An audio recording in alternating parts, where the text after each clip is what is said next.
Another thing that we can do with text is to modify it. It's called warping of the text. For example, pick up your type tool and come over here and click and type in the word flag, F-L-A-G. Let's say that we want to create another text layer with another word. If we press the Enter key, we're in the same text layer and we're still typing. Here's a trick. You don't have to select another tool and then come back to the type tool. If you have a 10 keypad on your keyboard, press the Enter key on the 10 keypad.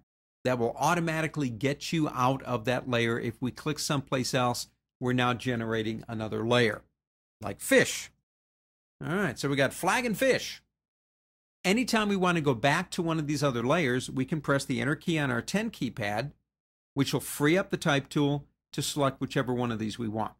So let's go to flag and select it. Let's go to 72 point. Let's make that bigger, obviously. We'll do the same thing. Press the Enter key on our 10 keypad. Come down and select fish. Make it bigger. We are now operating with two independent type layers. Let's select the flag layer first. Select the type tool. And select the text warp option right there. In text warp, it's been there for a long time. It's not new. You can change to a different style. For example, I talked about doing the flag. The flag is up there. Let's go to flag. As you see, it will begin, in a sense, waving the flag. It's creating a mask. You have horizontal and vertical waving. In our case, horizontal would be better.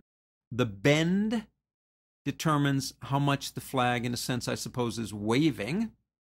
The horizontal distortion could turn it, I suppose, into a pendant, if that's what we wanted to do.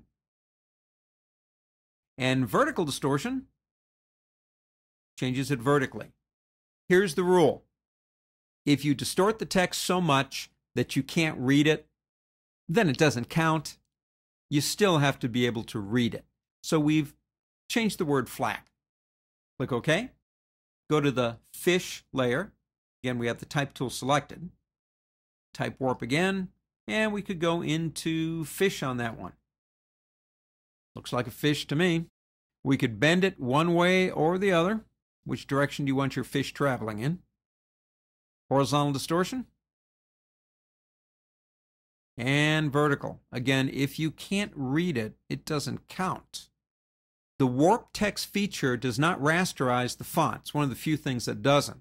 Which means if I don't like the word flag, I would rather have the word pendant. Or if I don't like the word fish and I want something else like halibut, I could actually come over here with my type tool and select the word fish and type in the word halibut.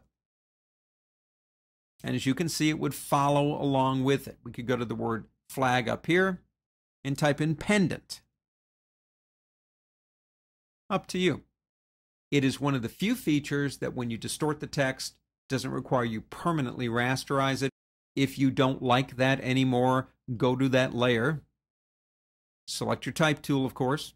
Go up to the warp text feature and turn it off. And you're back to the way you started. Warping text. Adobe Photoshop. Been there for a long time. Fun to use it. Make sure you can still read it.